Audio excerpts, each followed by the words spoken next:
Les changements climatiques, la première chose que j'aimerais dire, c'est une menace importante parmi d'autres.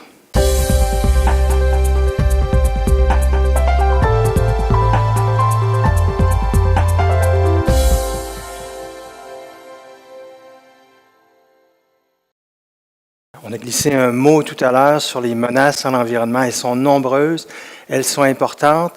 Les changements climatiques, ce n'est pas mineur. Le risque potentiel est élevé, mais ça reste une menace parmi plusieurs autres. Si on travaille sur les changements climatiques, peut-être que ça va aider aussi ces autres problèmes-là. Mais il y a d'autres problèmes. Le plus important est probablement l'extinction des espèces animales.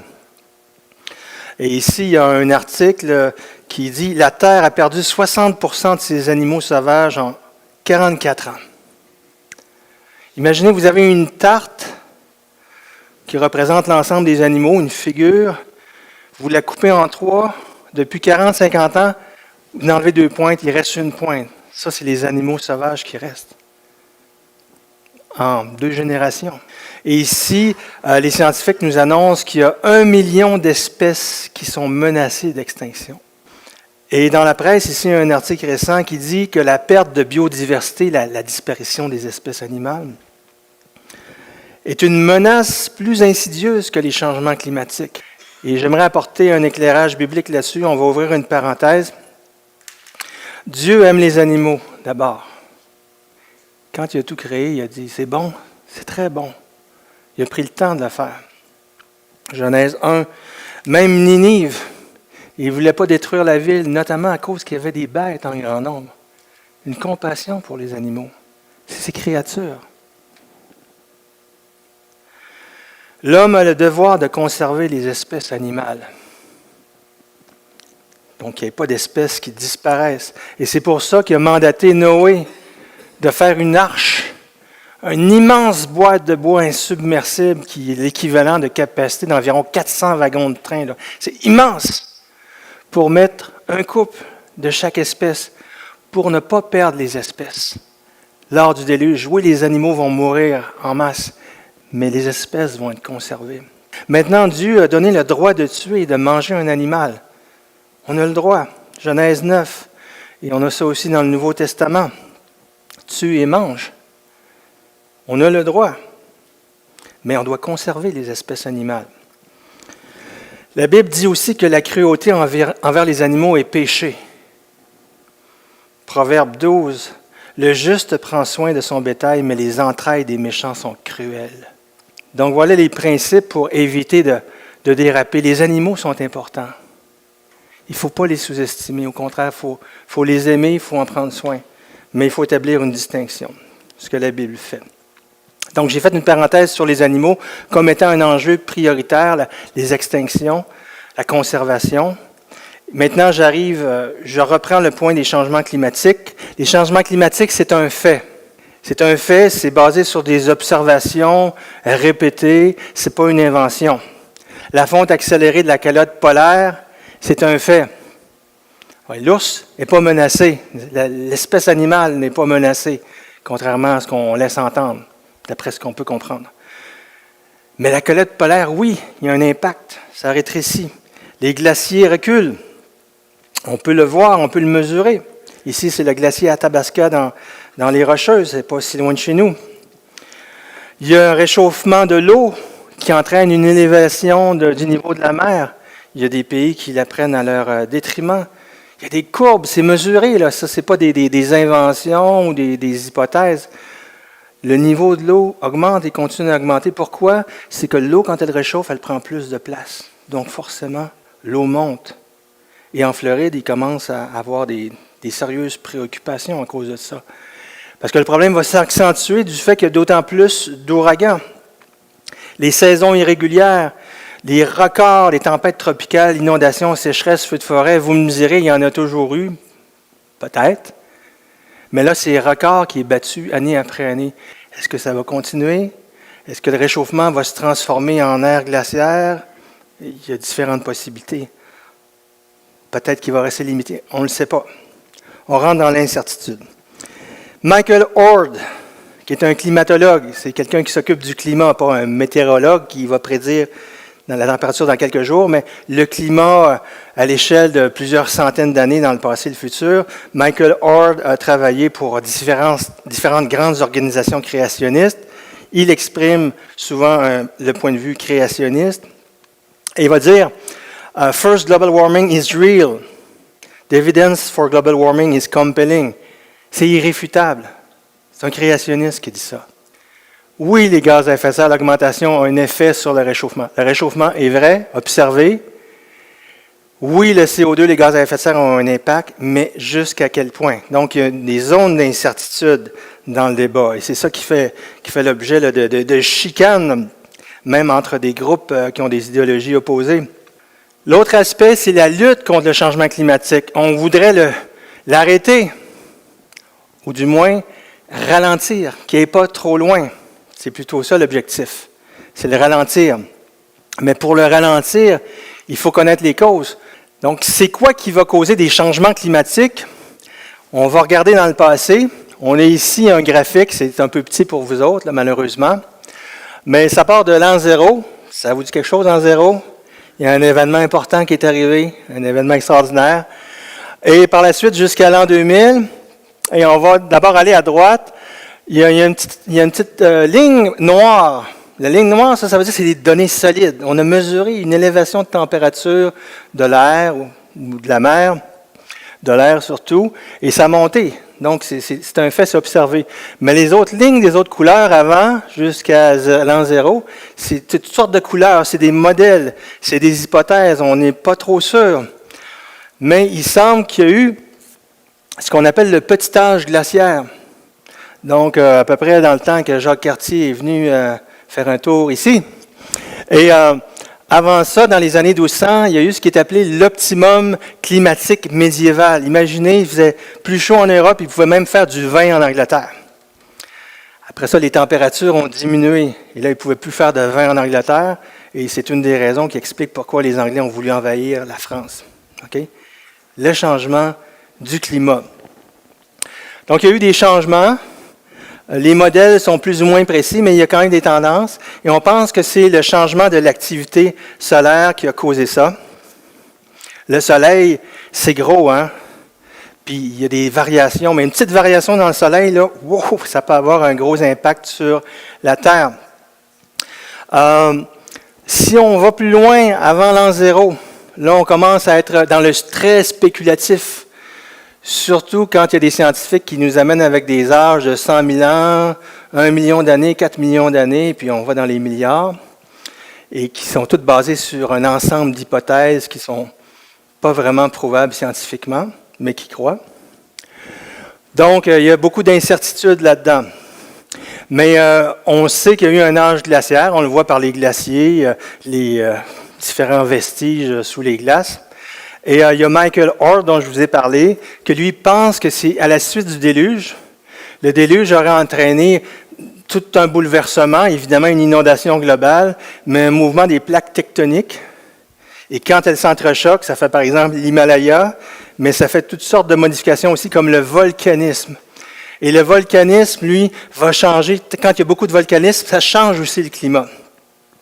Donc, Michael Ord pense que c'est le volcanisme suite au déluge et au mouvement des plaques tectoniques qui a entraîné un refroidissement de la planète. Maintenant, les changements climatiques actuels, est-ce qu'ils sont dus à une modification de l'activité du Soleil? Peut-être. C'est sûrement pour une part, du moins c'est ce que Michael Ord affirme. Maintenant, il y a quand même un consensus, et même des gens comme Michael Ord reconnaissent que l'augmentation des gaz à effet de serre, la modification de l'effet de serre dont on va parler, oui, ça commence à être une science assez solide pour expliquer à tout le moins une partie de ce réchauffement-là. Un chrétien ne peut pas être contre l'effet de serre. C'est comme, je dirais, je suis contre les arbres, ou je suis contre la Lune, je suis contre une réalité. L'effet de serre, c'est quelque chose qui existe, c'est un fait. En gros, c'est une couche de gaz qui entoure l'atmosphère, qui est composé principalement de vapeur d'eau, mais aussi d'autres gaz comme le CO2, le méthane, l'oxyde nitreux, des gaz carbonés et azotés, qui ont pour effet de garder la Terre à une bonne température. Hébreux, chapitre 1 dit, « Dieu, dans ces derniers temps, nous a parlé par le Fils. Par lui, il a créé l'univers. Le Fils soutient toutes choses par sa parole puissante. Il a créé l'effet de serre, l'univers, tous les détails. Donc, les gaz à effet de serre, l'augmentation des gaz à effet de serre causés par l'homme, c'est quelque chose d'assez solide au niveau scientifique. Les changements climatiques, c'est un fait très probablement dû aux gaz à effet de serre causés par l'activité humaine. On ne sait pas jusqu'à quel niveau, mais la partie la plus faible, c'est l'efficacité des interventions gouvernementales. Ça, c'est vraiment la partie la plus faible. Maintenant, réduire les énergies fossiles, c'est certainement une bonne cible. Mais en passant, au Québec, on est parmi les plus grands consommateurs. Les Québécois, le Québécois moyen pense que le Québec est plus vert que les autres. C'est pas vrai. C'est pas vrai, notamment sur la consommation d'énergie fossile. On est parmi les plus grands consommateurs. On a de plus en plus d'autos et sont de plus en plus grosses, etc. Ouais, mais on a l'hydroélectricité. Ouais, mais t'as pas juste l'hydroélectricité. Bon, l'hydroélectricité, parlons-en. Oui, ça émet pas beaucoup de gaz à effet de serre. Dans ce sens-là, c'est bon. Sauf que si vous achetez une voiture électrique, il y a quand même une empreinte environnementale, écologique qu'on va appeler. On a besoin de certains minéraux, dont le cobalt qui vient de l'Afrique. C'est plus ou moins équitable, là, ces sources de cobalt qu'on a besoin pour mettre dans les batteries. Il y a tout un élément de discussion. Mais les barrages, mais il n'y a pas si longtemps, les groupes écologistes étaient contre les barrages parce qu'on va inonder des grandes surfaces de territoire, notamment dans les réserves ou dans les zones occupées par les Amérindiens. Ils n'ont pas trouvé ça si drôle que ça, nos barrages. Donc oui, maintenant, une fois qu'on oublie tout le passé, l'hydroélectricité, c'est bon. Mais non, il y a un côté noir à l'hydroélectricité. C'est pas parfait. Il y a un des fondateurs de Greenpeace qui a dit « C'est tellement grave, les changements climatiques, qu'on doit se tourner vers le nucléaire. Les centrales nucléaires, parce que ça n'émet pas beaucoup de gaz à effet de serre. » C'est vrai. Techniquement, il a raison. Mais, est-ce qu'on va s'embarquer dans le nucléaire avec les risques potentiels? On pense au tsunami qui a eu lieu au Japon. Il y a eu d'autres alternatives qui ont été proposées. On va faire du maïs. On va faire du bourbon. On va faire de l'alcool avec du maïs, puis on va le mettre dans les autos. Mais ça cause toutes sortes de problèmes. On va défricher des forêts pour faire pousser du maïs, pour mettre dans les autos. Puis à cause des jeux de marché, les paysans dans les pays défavorisés, le grain qu'ils doivent acheter, tous les prix montent, ils n'ont plus l'argent pour manger. Donc, il y a plein d'impacts négatifs. L'énergie éolienne et solaire, c'est beau, mais je ne sais pas, une éolienne à côté de votre cour, si vous trouveriez ça si sympathique.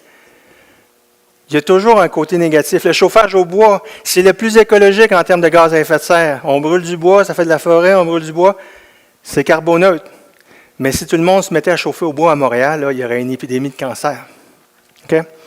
Il n'y a pas d'énergie vraiment propre.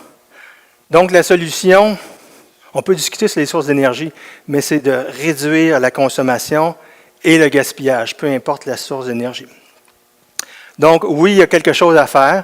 Je pense qu'on a une responsabilité à avoir sur notre niveau de consommation. Jésus nous en parlait aussi, les biens matériels. Okay? Un mot sur l'alimentation. Les écologistes disent beaucoup qu'il faut arrêter de manger de la viande. Prenons de la viande végétale faite à base de soya, etc. Et ça va réduire la pression sur l'environnement, ça va réduire les gaz à effet de serre. C'est vrai de manière générale. C'est pas parfait, mais c'est vrai de manière générale que ça va réduire la pression sur l'environnement puis sur les animaux qui sont en voie d'extinction. Et ici, il ne faut pas dire n'importe quoi comme chrétien. Les premiers humains ont été créés végétariens. Il faut toujours se le rappeler. Ça ne peut pas être une mauvaise chose d'avoir un régime végétarien. Parce que Dieu nous a créés comme ça à la base. Genèse 1. Et surtout maintenant qu'on a accès à une diversité de végétaux. La consommation de viande a été permise après le déluge. Et moi, je pense même après la chute. Une opinion personnelle. Abel, il était éleveur de moutons. Je ne sais pas si c'était juste pour la laine. Je ne le pense pas. Mais bref, les êtres humains ont été créés végétariens. Quand ça a été moins bien au niveau de l'environnement sur la terre, chassé du jardin ou après le déluge, oui, la viande, c'est permis. Jésus n'était pas végétalien ou vegan. Végétalien, je le rappelle, c'est quelqu'un qui est végétarien, mais en plus ne mange rien de ce qui est animal, comme des œufs, du lait, du yogourt, etc. Et vegan, c'est ça, c'est être végétalien, mais en plus, je ne prendrai rien, je ne prendrai pas de vêtements qui est fait avec de la laine ou avec du cuir, parce que je ne veux absolument pas avoir rien à faire avec le fait qu'un animal a été tué. OK? Donc, c'est vraiment idéologique, c'est moral. Jésus n'était pas végétalien ou vegan. Luc 22, 24, il y avait la Pâque à chaque année. Au moins une fois, il mangeait de l'agneau. Et on a vu qu'il mangeait du poisson. Il en a même donné à ses disciples. Quand il est ressuscité, il a mangé aussi, je pense, du poisson, pour prouver qu'il était ressuscité, qu'il avait un corps comme nous. Comme chrétien aussi, on doit être prêt à restreindre volontairement notre liberté alimentaire pour l'Évangile. Paul, des fois, se restreignait sur sa consommation d'alcool, sur sa consommation de viande, etc., pour que ça ne fasse aucun obstacle à l'Évangile. On pense à l'autre, quitte à se sacrifier pour un temps. Donc voilà les principes sur l'alimentation ou l'alimentation végétale. Dites pas à quelqu'un que c'est fou d'être végétarien parce que ça ne marchera pas avec l'Écriture. Pratico-pratique, je dirais, pour ce qui est de l'alimentation et le pétrole aussi, applique les principes bibliques et tu seras écologique. Jésus va dire dans Luc 12, « Vendez ce que vous possédez. » Oh, ça fait mal ça. « Vendez ce que vous possédez et donnez-les en aumône. » L'aumône, c'est quoi? Ce n'est pas l'offrande à l'Église. On doit donner une offrande à l'Église, c'est juste normal. Mais Jésus, il dit, vends tes biens ou de tes biens. Vends de tes biens, donne-les aux pauvres. Nous autres, on fait des placements, il faut que ça monte. Mais Jésus, il dit, il faudrait peut-être que ça diminue, puis que tu le donnes aux pauvres. Faites-vous des bourses qui ne s'usent point, un trésor inépuisable dans les cieux. Est-ce qu'on y croit que Jésus nous a dit de vendre de nos biens et de les donner aux pauvres? Est-ce qu'on y croit? Est-ce qu'on y croit qu'il va compenser? Qu'on va être prospère, pas forcément ici-bas, mais dans de l'au-delà? Est-ce qu'on y croit? Si on y croit, ça va avoir un impact sur notre mode de vie. Et forcément, on va être plus écologique. Fin du monde et espérance chrétienne. Jésus a prédit la fin de la civilisation. La fin du monde. Matthieu 24, sermon ou le discours sur le mont des Oliviers. J'en prends juste une partie. C'est quand même complexe, juste une partie. Mais vous connaissez ces passages-là. Une nation s'élèvera contre une nation et un royaume contre un royaume. Il va y avoir la guerre. Une nation s'élèvera contre une nation. Il y aura des tremblements de terre en divers lieux. Il y aura des famines. Tremblements de terre, ça veut peut-être dire aussi des tsunamis. Des zones dévastées le long des littoraux par les vagues issues des tsunamis. Il y aura des famines. Peut-être parce qu'il va y avoir eu des bouleversements climatiques. Peut-être. Des sécheresses accrues. Ça serait possible d'en avoir plus. Il y a plus de sécheresse qu'avant. Il y a plus de feux de forêt qu'avant en Amérique du Nord. Les famines, ça pourrait être aussi à cause d'un refroidissement. Il n'y a plus de culture. Il y aura des tremblements de terre en divers lieux, il y aura des famines, ce ne sera que le commencement des douleurs. Il faut premièrement que la bonne nouvelle soit prêchée à toutes les nations. Car la détresse en ces jours, Darby va traduire, car la grande tribulation. Car la détresse, la grande tribulation en ces jours sera telle qu'il n'y en a eu point de semblable depuis le commencement du monde que Dieu a créé jusqu'à présent. Alors on verra le Fils de l'homme venant sur les nuées avec une grande puissance et avec gloire. Pourquoi Jésus nous dit ça? Dieu il est bon. Il nous avertit d'avance. Ça va arriver. Peu importe ce que les gens disent, ça va arriver. Je te le dis. Sois prêt. Pierre, l'apôtre Pierre, qui était plein d'espérance lui-même, dans sa deuxième épître, chapitre 3, va dire « Mais nous attendons, selon sa promesse, la promesse de Dieu, de nouveaux cieux et une nouvelle terre où la justice habitera. » C'est pourquoi, bien-aimés, dans cette attente, efforcez-vous d'être trouvés par lui sans défaut et sans tache. Donc, cette nouvelle création s'en vient, et j'ai mis un feu d'artifice, là, ça va être glorieux, il faut y penser. Ça va se poursuivre d'abord avec notre résurrection. Okay? Moi, j'ai hâte à la résurrection, j'ai hâte d'avoir mon nouveau corps. Je vais pouvoir faire toutes sortes de choses. Le règne terrestre de Jésus-Christ, je crois qu'il va y avoir un règne terrestre selon l'Apocalypse. Je pense que Pierre ne l'a pas vu. Il a vu la destruction, mais il n'a pas vu le règne terrestre de Jésus-Christ, mais l'apôtre Jean a complété avec les révélations finales de l'Écriture, de l'Apocalypse, que oui, avant ça, il va y avoir un règne terrestre de 1000 ans. Et ensuite, ça va être la destruction définitive de la terre et des cieux que Pierre a prophétisé. La création de la nouvelle terre et du nouveau cieux où il n'y aura plus de deuil ni de larmes. Ça s'en vient. Je ne sais pas dans combien de temps, mais ça s'en vient. Donc, je suis plein d'espérance quand je regarde aux promesses. En résumé,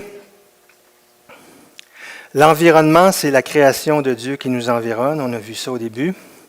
L'éthique chrétienne, notre façon de vivre, notre morale, c'est de vivre les deux grands commandements dont on a parlé. 2 grands commandements d'amour.